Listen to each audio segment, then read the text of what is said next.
안녕하세요, 도짱입니다. 오늘 제가 알려드릴 건 모니터 고르실 때 조금 도움이 될 수 있을 만한 정보들이에요. 모니터에서 가장 큰 비율을 차지하는 게 아마 패널이지 않을까 싶어요. 패널에 대한 정보만 좀 잘 알고 있어도 어느 정도 구매하실 때 도움이 되실 것 같아요. 패널 종류부터 바로 설명을 해볼게요. 자, 우선 TN 패널부터 살펴볼게요. TN 패널 같은 경우에 장점이라고 하면은 응답 속도가 굉장히 빨라요. 응답 속도가 빠르니까 FPS 게임 같이 휙휙 화면이 빨리빨리 전환되는 게임에서 잔상이라고 해야 되는 그게 보이질 않거든요. 그것 때문에 예전에 오버워치 유행했을 때 프로게이머들 사이에서 TN 패널 모니터 굉장히 유행했었던 게 이 응답 속도 때문이에요. 고주사율 사용한 것도 있고요. 대신에 단점도 굉장히 뚜렷한데 TN 패널 같은 경우는 광시야각이 굉장히 좁은 편이에요.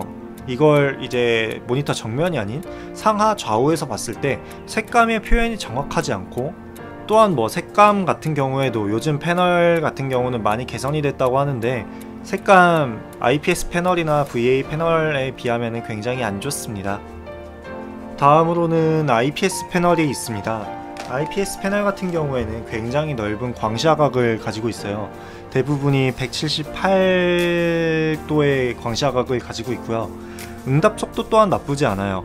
대부분이 3에서 5ms/s의 응답 속도를 가지고 있고, 여기에 이제 오버드라이브라는 기술까지 사용을 하면은 1ms/s까지 끌어올리는 모니터들이 굉장히 많아요. 여기서도 144Hz 이상의 고주사율 모니터들도 굉장히 많이 있습니다. 단점이라고 하면은 모니터 패널 자체의 가격이 비싸다 보니까 모니터 자체 단가도 같이 높아지는 경향이 있어요. 마지막으로는 VA 패널이 있어요. VA 패널 같은 경우는 요즘에 굉장히 많이 사용하는 모니터 패널이죠.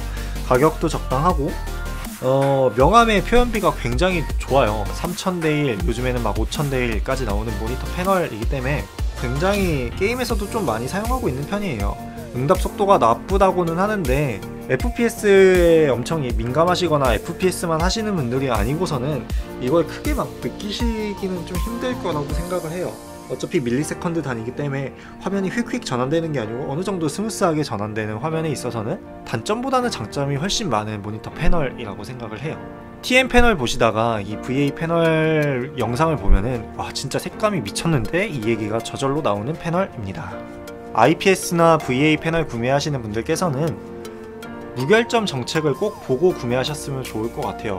패널 자체의 단가가 좀 있는 편이다 보니까 무결점 정책을 포함하지 않고 구매했으면은 어느 정도 결점을 안고 간다는 뜻이기 때문에 완벽한 모니터 사용하시기 힘드실 수도 있을 거예요. 그러니까 돈 조금 더 들여서라도 무결점 정책 하시는 걸 저는 추천을 드립니다. 다음은 해상도에 대해서 조금 설명을 해볼까 합니다. 해상도 같은 경우는 크게 세 가지로 나눌 수가 있죠. FHD, QHD, UHD 이렇게 세 가지로 나눌 수가 있는데, 흔히 모니터 이 해상도 설명할 때 나온 사진을 보면은 사진 한 장을 크게 두고 UHD는 거기에 꽉 차게, FHD는 그거에 한 3분의 2 정도 꽉 차게, FHD는 이거 UHD의 절반 이렇게 이미지가 잘려서 표현이 되거든요. 근데 잘렸다는 거가 잘못된 표현이에요. 사실은 잘린 게 아니고 이미지 표현할 수 있는 픽셀 수가 FHD가 UHD에 비해 2분의 1이라는 거예요. 그러니까 똑같은 32인치 모니터를 쓴다고 가정을 하면은 UHD하고 FHD 모니터는 똑같은 이미지를 표현을 해도 한 부분을 표현하는데 풀 HD는 하나로밖에 표현을 못하고 UHD는 두 개로 표현할 수가 있는 거예요. 그러니까 당연히 이미지에 대한 선명도가 높아 보이는 게 당연한 거예요. 그게 해상도의 차이입니다. 당연히 해상도가 올라가면은 그만큼 표현해야 되는 이미지 색상 수가 많아지니까 그래픽카드가 해야 될 일 양이 많아지겠죠. 그니까 프레임 방어하기가 굉장히 힘들어요, 게임하실 때.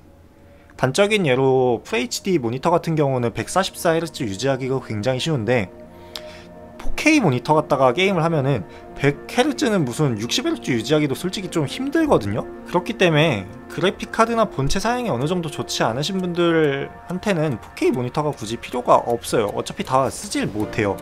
그리고 해상도별 적절한 모니터 사이즈를 추천을 드리면은 FHD는 27인치 모니터까지 사용하시는 게 좋고요.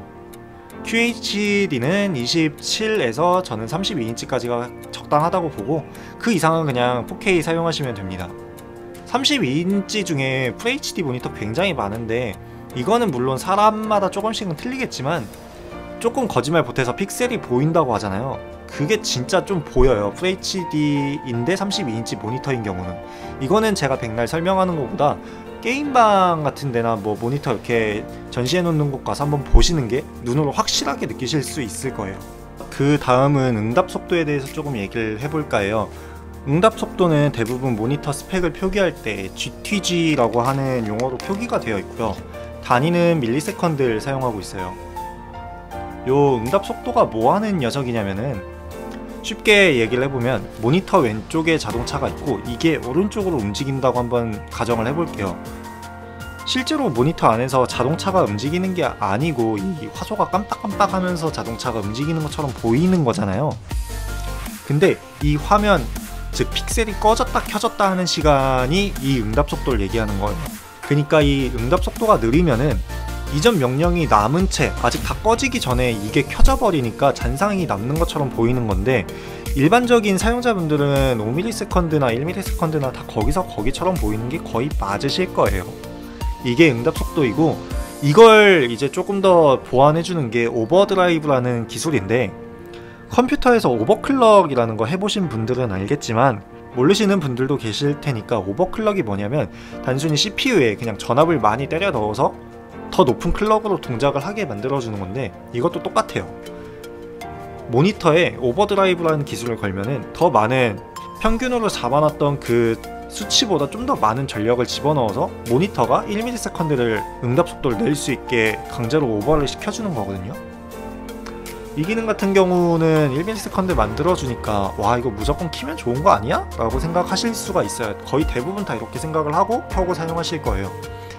근데 오버클럭 같은 경우도 제품 수명에 좀 영향을 주는 부분이 있어요. 거의 티는 안 난다고 하지만 오버드라이브도 똑같습니다. 어느 정도 제품 수명에 영향은 있어요.